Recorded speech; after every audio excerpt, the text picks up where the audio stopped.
tú, Señor, también eres nuestro buen pastor, Señor. Y sabemos que podemos venir delante de ti con toda confianza y con todo regocijo ante tu presencia. Hermanos, recordemos que y demos gracias al Señor porque este día estamos celebrando ya un año, cumpliendo un año de haber establecido, haber iniciado la misión bautista en la ciudad de Guatiguará, en la ciudad de Piedecuesta. Allí con miras, Dios mediante, en el tiempo de Dios, en el tiempo oportuno de Dios, podamos establecer, consolidar la primera iglesia bautista de Piedecuesta. Amén, hermanos. De ahí va el proyecto marchando. Esta tarde tenemos un culto muy especial de aniversario. Vamos a tener un tiempo, vamos a darle un enfoque al culto de tipo evangelístico, vamos a tener un culto evangelístico y vamos a celebrar, vamos a dar gracias al Señor. Quienes quieran participar, asistir pues de la iglesia, obviamente serán bienvenidos que nos acompañen para hacer esta celebración. Amén, hermanos. ¿Cuántos dicen amén? No los escucho. Ah, sí, ahí están. Así que, hermanos, esto pues es una invitación para todos.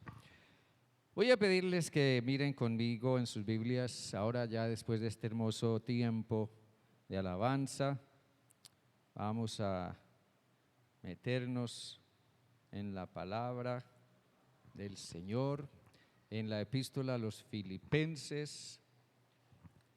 Epístola a los Filipenses, la hermana nos guiaba ahora en una porción amplia de este capítulo 3 de Filipenses. Capítulo 3 de Filipenses, donde Pablo habla del inventario que hizo en su vida espiritual y encontró que las cosas que él había logrado pensaba que lo hacían aceptable ante Dios y resultó que no. Por eso dijo, todo eso lo he estimado como pérdida por amor de Cristo. Entonces Pablo se estableció otra meta, otro objetivo diferente en su vida espiritual. En el versículo 10 él dice, quiero conocerlo a él y el poder de su resurrección y participar de sus padecimientos hasta llegar a ser semejante a él en su muerte, si es que en alguna manera logro llegar a la resurrección de entre los muertos. Pablo se estableció una meta espiritual muy clara, muy concreta con respecto a su relación con Jesús y dice palabras más, palabras menos, yo quiero ser más como Jesús que vive en mí. Entonces, en el versículo 17, versículo 12 mejor, dice, no que lo haya alcanzado ya, ni que ya sea perfecto, sino que prosigo por ver si logro asir aquello para lo cual también fui asido por Cristo Jesús. Hermanos, yo mismo no pretendo haberlo ya alcanzado, pero una cosa hago, olvidando ciertamente lo que queda atrás y extendiéndome a lo que está delante, prosigo a la meta, al premio del supremo llamamiento de Dios en Cristo Jesús.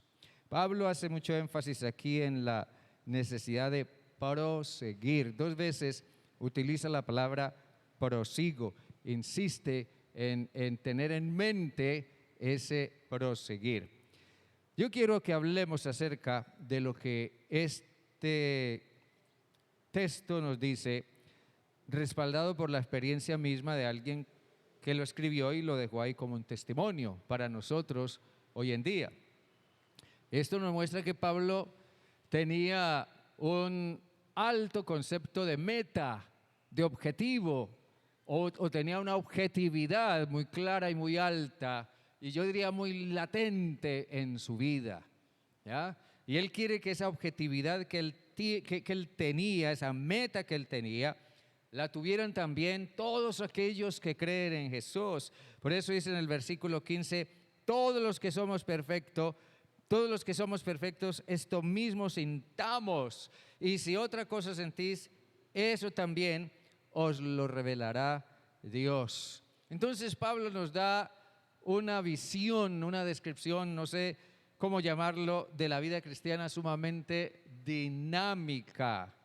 La vida cristiana es dinámica precisamente porque es vida y la vida es dinámica. La vida pierde su dinamismo solo cuando llega la muerte. Con la muerte no hay dinamismo de nada y se puede morir no solo físicamente, sino que también podemos morir o apagarnos espiritualmente, y entonces no habrá ningún dinamismo, porque la vida cristiana es dinámica, es vida, es poder espiritual. Es la vida de Cristo en el creyente. No es mi vida la que late en mí necesariamente, sino que en el sentido espiritual es la vida de Cristo en el que cree. El Señor Jesús dijo: yo entraré y cenaré con Él y Él conmigo. Si alguno oye mi llamado y abre la puerta, yo entraré a Él y cenaré con Él y Él conmigo. Jesús prometió eso. Él es en nosotros esa nueva vida, y al aceptarlo, el Cristo vivo, el Cristo resucitado, entró en nosotros. De modo que Jesús, ese Cristo resucitado, no sigue siendo solo una creencia, sino que viene a ser una presencia en nosotros. Entró en nosotros y vino a ser parte de nosotros. Vino a ser parte de nuestro vivir, de todo nuestro vivir. Vino a ser parte de nuestras victorias y nuestras derrotas, de nuestros fracasos y de nuestros pecados. Vino a ser parte de nuestras luchas y nuestras tentaciones. Vino a ser parte de nuestra convivencia, de nuestra interrelación con otros, de nuestro trabajo. Jesús vino a ser parte de todo en nuestro vivir, de nuestro pensar, de nuestra cotidianidad, de nuestras luchas y sueños. Es como Pablo decía: el vivir es Cristo. Cuando le recibimos, Cristo se convirtió en nuestra vida y nuestra vida se convirtió en Cristo. ¿Vamos bien, hermanos? Amén.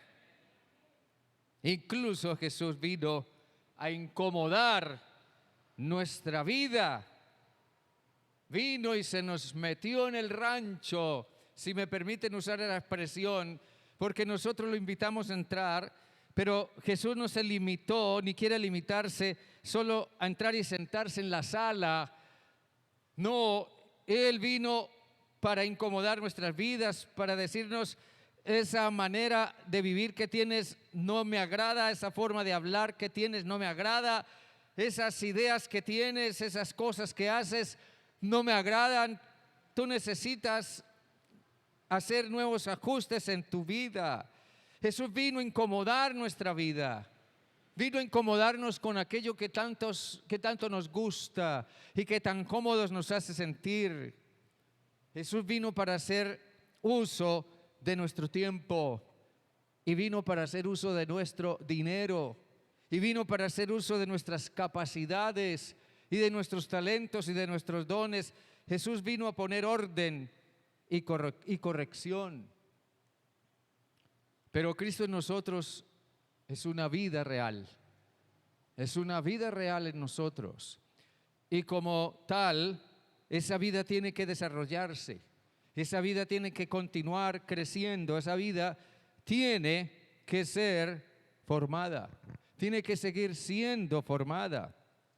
Escribiendo a los Gálatas en el capítulo 4, en el versículo 19, Pablo le dice a la iglesia de aquel tiempo: hijos míos, por quienes vuelvo a sufrir dolores de parto hasta que Cristo sea formado en vosotros.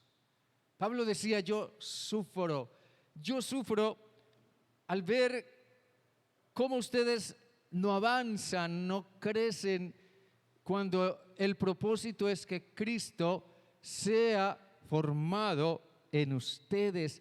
Ese es un objetivo muy grande. En ese sentido, el creyente cristiano debe tener bien claro que hay una meta que alcanzar.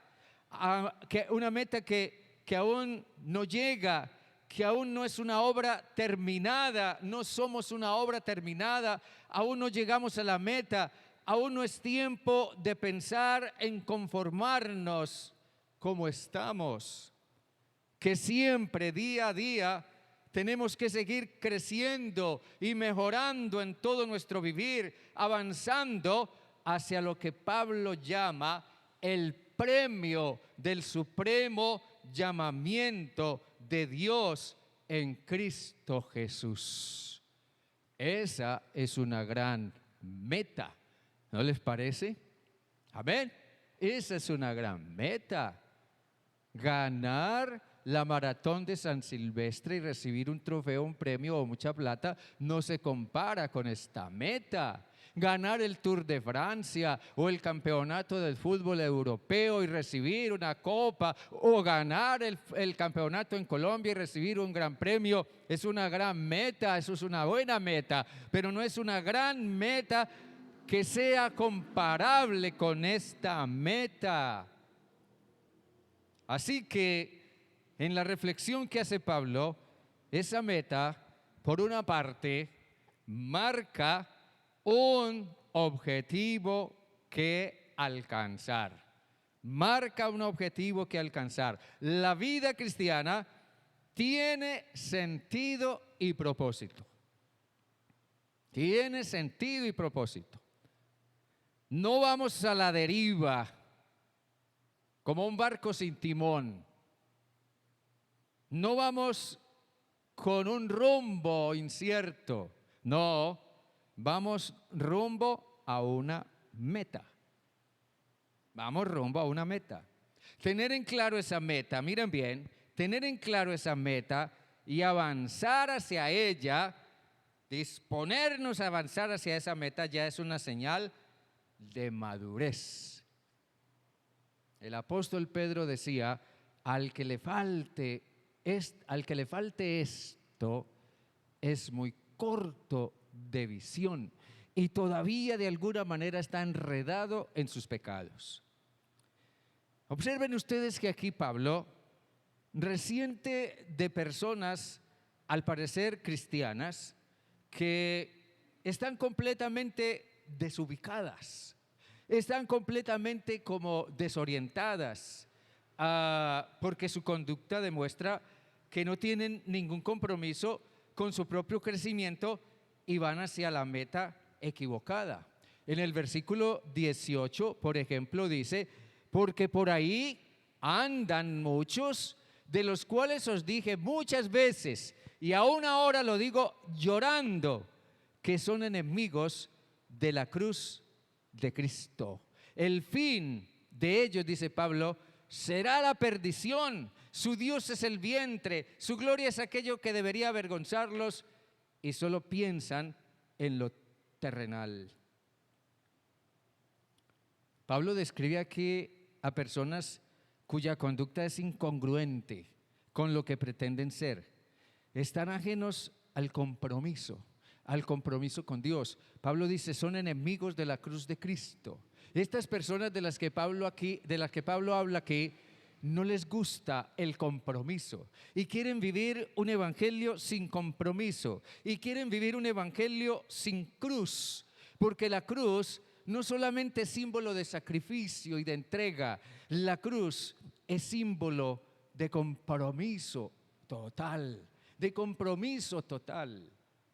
Y hay quienes no les gusta el evangelio y la cruz. Quieren un evangelio de bendición, quieren un evangelio de bienestar, quieren un evangelio en el que Dios siempre les aporte lo que ellos le piden y los acompañe en los proyectos que emprenden, pero no quieren un evangelio con cruz, quieren un evangelio sin cruz. Estas personas que Pablo describe se han vuelto incongruentes. El centro de su vida son ellos mismos y sus propios intereses. No son sensibles a la voz de Dios y están enfocados solo en lo terrenal. Dios encamina en ese propósito, o mejor, Dios nos encamina en ese propósito por medio de la forma en que obra en nuestras vidas. Dios obra en nuestras vidas de muchas maneras. Dios está obrando en tu vida de maneras muy personalizadas. Si tú o yo aprendiéramos a mirar las cosas que nos pasan, no sé, cotidianas, pequeñas o grandes, yo no sé, y las miráramos desde la perspectiva de Dios y oráramos y le dijéramos: Dios, ¿qué estás tratando de enseñarme por medio de esto? Porque Dios obra a través de nuestras circunstancias o de las cosas en las que nos vemos. Si sabemos ver la mano de Dios en las circunstancias y discernir cuando nuestra fe está siendo desafiada a crecer y a alcanzar un propósito, entonces yo pienso que avanzaríamos mucho. Y Pablo nos exhorta a que prestemos atención a lo que pueden significar las pruebas en la vida. Y es lo mismo que decía el apóstol Santiago cuando hablaba de las pruebas. Él decía: las pruebas pueden ser muy diversas, pero tenemos que saber, dice Santiago, tenemos que saber que la prueba tiene un propósito, tiene un objetivo, está apuntando a una meta. La prueba está encaminada a producir en nosotros paciencia. Y la paciencia tiene que ser una obra que llegue a completarse totalmente para que seamos personas maduras, estables y cabales, sin que nos falte cosa alguna. Allí Santiago está diciendo que las pruebas están encaminadas a formar algo en nosotros, a formar la paciencia. Y dice: hasta que esa paciencia sea completada, hasta que aprendamos y podamos decir: he aprendido a ser una persona que tiene paciencia. En el pensamiento de Santiago hay objetividad, hay una meta concreta. El apóstol Pedro decía lo mismo en su momento. Él decía que Dios, por medio de su divino poder, nos dio todo lo que necesitamos para llevar una vida de rectitud, o una vida que avance hacia la integridad y hacia la rectitud. Dios nos dio las cosas que necesitábamos. Nos dio a su Hijo Jesucristo, nos dio su Espíritu Santo para capacitarnos y encaminarnos, nos dio su palabra, sus promesas, nos dio la capacidad de creer, nos dio el recurso de la oración, nos dio la capacidad de entender la palabra y aplicarla a nuestra vida. Dios nos dio todo lo que necesitamos para desarrollar una vida que sea íntegra y de rectitud. ¿Sí? Entonces, esa gran meta que encontramos en Cristo Jesús, marca un objetivo al que debemos apuntar y alcanzar. Pero también esa meta exige avanzar esforzadamente. Pablo dice que él tenía bien en claro esa gran meta. Y gracias a Dios porque Pablo decidió compartir esa meta con nosotros hasta hoy. Pero Pablo dice: en vista de que tengo esa meta y por cuanto yo no lo he alcanzado todo ya, ni soy perfecto, entonces ¿qué hago? Prosigo por ver si logro hacer aquello, si logro alcanzar aquella meta para la cual fui también asido por Cristo Jesús. Yo no vengo con pretensiones, dice Pablo, de ser ya la gran cosa. No, yo mismo no lo he alcanzado, pero prosigo. El término prosigo tiene un sentido muy particular, porque el sentido de proseguir es perseguir, al menos el sentido que tiene en este texto, es perseguir algo. Perseguir algo, como cuando alguien o cuando un niño corre persiguiendo un balón, o corre persiguiendo una mariposa, o corre persiguiendo un juguete. O como cuando la policía corre persiguiendo a los criminales. Quiere atraparlos. Es el sentido de la palabra proseguir. Es una palabra que tiene un sentido de anhelo, de afán, de urgencia. El consejo de Dios, por ejemplo, a Josué en el Antiguo Testamento, ante la perspectiva de la conquista, el consejo de Dios fue: Josué, esfuérzate. Tienes que esforzarte. Tienes que esforzarte. Dios le hizo mirar a Josué la gran tarea que tenía por delante. Le hizo mirar las inmensas tierras que conquistar. Y Dios le dijo a Josué: yo les prometí esa tierra desde Abraham hasta ustedes hoy. ¿Quieres conquistarla? ¿Quieres alcanzarla? Vas a tener que esforzarte. Vas a tener que esforzarte. Pedro decía algo parecido, pero ante una perspectiva de conquista diferente. Pedro decía: si ustedes realmente han huido del mundo, han salido corriendo del mundo, de la corrupción, de la perversión, de la inmoralidad, del pecado que hay en el mundo, entonces ahora corran en el sentido contrario. Y dice Pedro: pongan toda diligencia. La palabra diligencia que Pedro usa es una palabra que significa correr rápido, hacer las cosas rápido, con prontitud. Y dice Pedro: pongan toda diligencia y añadan a su fe virtud, y a la virtud conocimiento, y al conocimiento paciencia, y a la paciencia piedad, y a la piedad afecto fraternal, y al afecto fraternal amor. En la reflexión de Pedro hay un sentido de objetividad también bien claro. Alguien decía: la fe, con todo y lo buena, lo positiva, lo necesaria que es la fe, tiene que ser más que creer en hechos ciertos. La fe tiene que ser más que creer en una buena doctrina. La fe tiene que ser más que hacer ciertas cosas. La fe debe traducirse en acción, en desarrollo del carácter cristiano y en la práctica de la disciplina moral. De lo contrario, tarde o temprano, la fe desaparecerá. Por tanto, la fe tiene que movernos a avanzar, a continuar avanzando esforzadamente. Siempre recuerdo la ilustración que escuché de una señora que no recuerdo cómo se llamaba, pero que quedó en la historia de una sociedad precisamente por las cosas que hacía. En el Valle del Cauca hay una cordillera muy alta y hay un cerro, un lugar muy frío, un páramo que se llama el páramo de Barragán. Y en otros tiempos, hace muchos años, quizás cuando no había tantas carreteras, por ahí había un camino que llevaba del Valle del Cauca por allá a otro lugar, en el Huila o algo así. Entonces la gente pasaba por ese páramo caminando. Esta señora contaba que ella varias veces fue y volvió y atravesó ese páramo. Y muchas veces se encontró en medio del frío gente que se había cansado.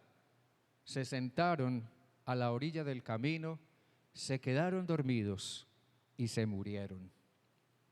Y ella decía, ante quien le pedía consejo en cuanto a qué hacer para atravesar con éxito ese páramo, ella decía: tienes que estar dispuesto desde el momento en que sales a caminar y caminar y caminar hasta que llegues. Cuando estés atravesando el páramo, por más cansado que te sientas, por más que te falte el aire, por más sueño que te dé, no te sientes, tienes que obligarte a ti mismo a caminar, y tienes que caminar, tienes que avanzar, tienes que continuar avanzando, porque de lo contrario te morirás. Ese es el único secreto. Pablo dice y reconoce: yo he logrado mucho, he logrado avanzar mucho, he logrado crecer mucho, pero no lo he logrado todo. Y no es todavía el momento de sentarme a descansar. A partir del inventario que Pablo hace de su vida, concluye que aún le queda mucho camino por andar y que tiene que seguir avanzando tras esa meta. Porque si se detiene, algo dentro de él moriría. Por eso en el versículo 13 dice en el versículo 13, hermanos, yo mismo no pretendo haberlo ya alcanzado, pero una cosa hago, olvidando ciertamente lo que queda atrás y extendiéndome a lo que está delante, prosigo a la meta. Pablo solía hablar de la vida cristiana como si fuera una carrera atlética o una maratón atlética. Una carrera atlética, una maratón, tiene un punto de partida y tiene también un recorrido, pero también tiene una meta. Al final de la meta, generalmente hay un premio, un gran premio, que es precisamente por lo que los atletas corren. Pero las carreras son exigentes, muy exigentes en muchos sentidos, y eso lo puede confirmar cualquier atleta, cualquier persona que se dedique a esto. Requiere disciplina, requiere esfuerzo. Una vida cristiana madura no se da de por sí.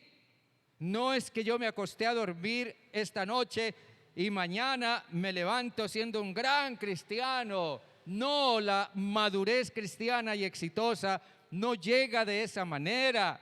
La madurez y el éxito como cristianos tiene que ser cultivado de una manera premeditada, día tras día, hora tras hora.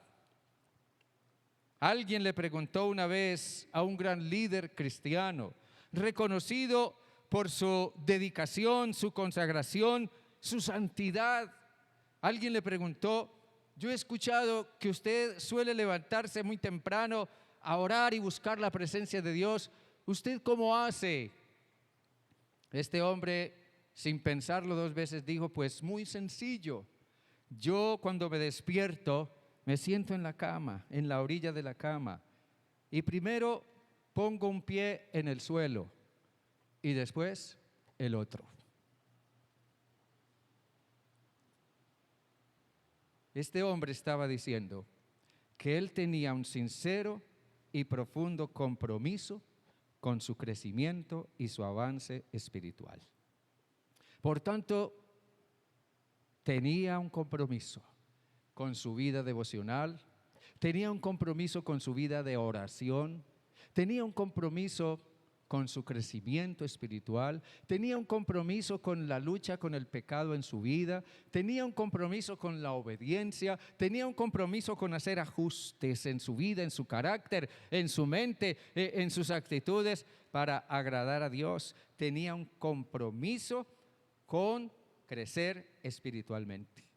¿Queremos alcanzar una vida cristiana madura y exitosa? Tendremos que esforzarnos. Amén, hermanos. Tendremos que esforzarnos disciplinadamente. Y tercero, esta meta tiene la motivación de una vocación interior. Miren bien lo que dice el versículo 14. Prosigo a la meta. Muy bien. Al premio del supremo, ¿qué? Llamamiento de Dios en Cristo Jesús. Esa palabra llamamiento aparece por allá como muy escondidita, como si fuera la letra menuda de un contrato. Ahí está. Pero esa palabra, ese concepto de llamamiento tiene una trascendencia vital inmensa en la actitud que Pablo tiene y que él enseña que con el propósito de proseguir para alcanzar una meta. La palabra llamamiento generalmente se conoce como vocación. Yo me puse a averiguar y la palabra vocación tiene dos sentidos.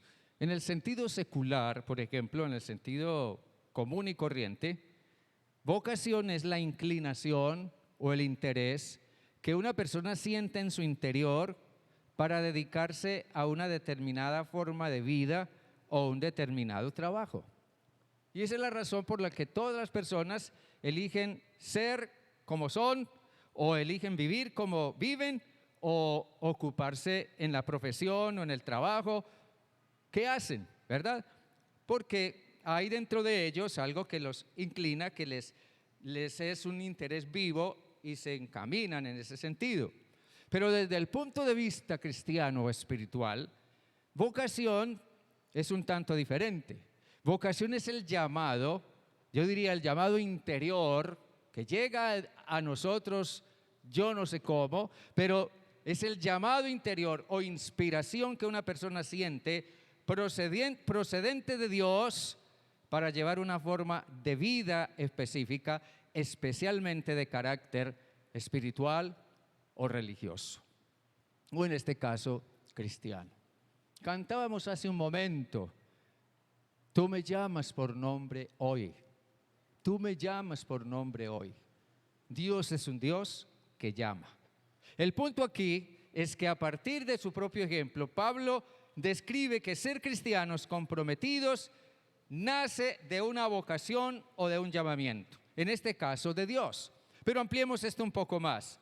Cuando existe ese llamamiento y nosotros hemos llegado a ser conscientes de ese llamado en nosotros, en nuestro corazón, en nuestro ser interior, no sé, cuando ese llamamiento existe, entonces es muy profundo el anhelo, el afán, el compromiso por avanzar.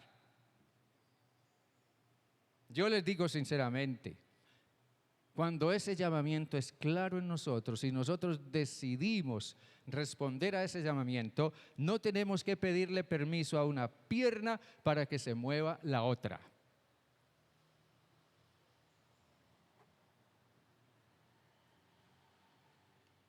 No siempre parecemos tener clara la vocación cristiana. No porque Dios no nos haya llamado, sino porque no hemos entendido a qué nos llama Dios. Lucas dice que un hombre muy rico, vino delante de Jesús, preocupado por su salvación, y le preguntó: Maestro, ¿qué tengo que hacer para salvarme? Jesús le dijo: bueno, cumple todos los mandamientos sin fallar en uno solo. El hombre dijo: pues yo ya cumplí todos esos mandamientos desde que era joven. Bueno, Jesús no discutió con él, sino que le dijo: bueno, entonces ahora tienes que deshacerte de todo aquello a lo que estás aferrado y establecer en tu vida otra meta. Ven y sígueme. Jesús lo llamó. Allí hubo un llamamiento: ven y sígueme. El hombre lo consideró, hizo cuentas: no, Jesús, yo no puedo seguirte. Y no respondió al llamado de Jesús. Pero Jesús fue claro en cuanto a lo que al llamarlo quería de él. Y el hombre rico también entendió a qué lo llamaba Jesús. Pero él no quiso responder al llamado. No siempre nosotros vemos o percibimos el sentido vocacional de la vida cristiana. Pensamos que ser cristianos es asistir a una iglesia cristiana, participar de un culto cristiano, hacer cosas cristianas, creer doctrinas cristianas, que eso está perfectamente bien, pero la verdad es que eso no necesariamente nos hace cristianos.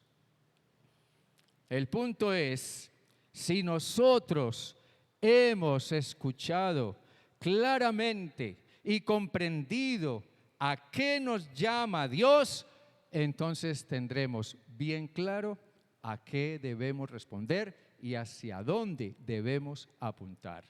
Pablo decía a los efesios: yo pues, preso en el Señor, os ruego que andéis como es digno de la vocación con que fuisteis llamados.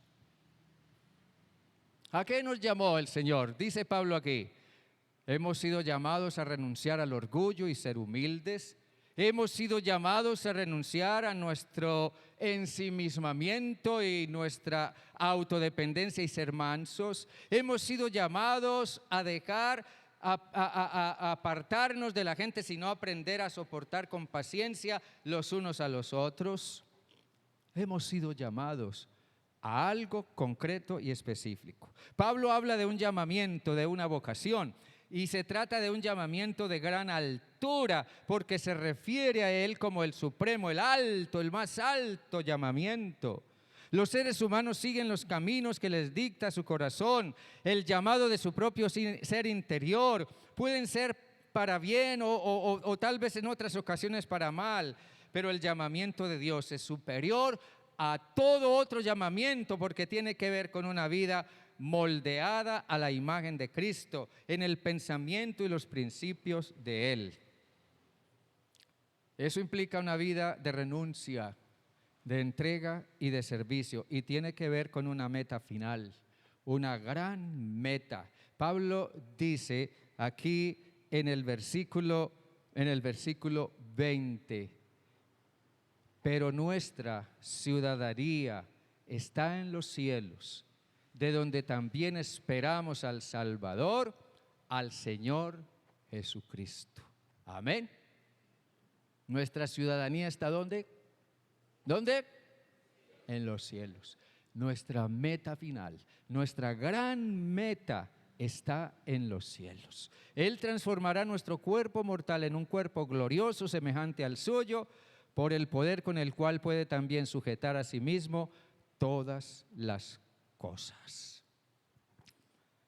Por eso, en conclusión, el crecimiento espiritual tiene que continuar avanzando hacia la meta final. El escritor a la epístola a los Hebreos decía: corramos con paciencia la carrera que tenemos por delante, puestos los ojos en Jesús. Amén, hermanos. Corramos con paciencia la carrera que tenemos por delante, puestos los ojos en Jesús. Entonces tenemos que continuar avanzando día tras día y que nuestra vida crezca verdaderamente hasta llegar a la gran meta final. Dios les bendiga, mis hermanos. El Señor nos encamine. Pongámonos de pie, por favor, y oremos. Dios bueno, gracias Dios por ser como eres y por establecernos metas de un perfil tan alto. A nosotros que quisiéramos cosas quizás de más bajo perfil, quisiéramos cosas que no nos comprometan tanto, quisiéramos cosas que no nos exijan tanto, pero tú nos has establecido una gran meta, una meta muy grande, muy alta. Nosotros humanamente jamás podremos alcanzarla, pero sabemos, Dios, que por tu gracia y tu poder y la presencia de tu Espíritu en nosotros, la podremos alcanzar. La alcanzaremos día tras día, viviendo un día a la vez. Y aun si hoy o mañana tropezamos y caemos, gracias porque de tu mano podremos levantarnos de nuevo y continuar, proseguir, seguir adelante. Gracias Dios por ser fiel, tan fiel con nosotros. Gracias Dios por habernos provisto todas las cosas que necesitamos para desarrollar una vida madura, una vida perfecta en Cristo, una vida de rectitud. Pero ayúdanos, Señor, a ser esforzados, a ser valientes, a ser disciplinados. Padre, solo tú sabes en qué necesita nuestra vida crecer paulatinamente, pero todos lo necesitamos. Concédenos tu poder y tu gracia y llénanos de ese Espíritu Santo, Señor, que nos encamine y a quien nosotros sepamos prestar atención día tras día a la luz de tu palabra. Gracias, Dios. Fortalécenos en tu misericordia y ayúdanos a crecer en Jesús, hoy y por siempre. En su nombre te lo rogamos. Amén y amén. Dios me les guarde, hermano. Dios los bendiga. Dígale a su hermano que está a su lado: te amo. y Dios te ama. Dios les guarde.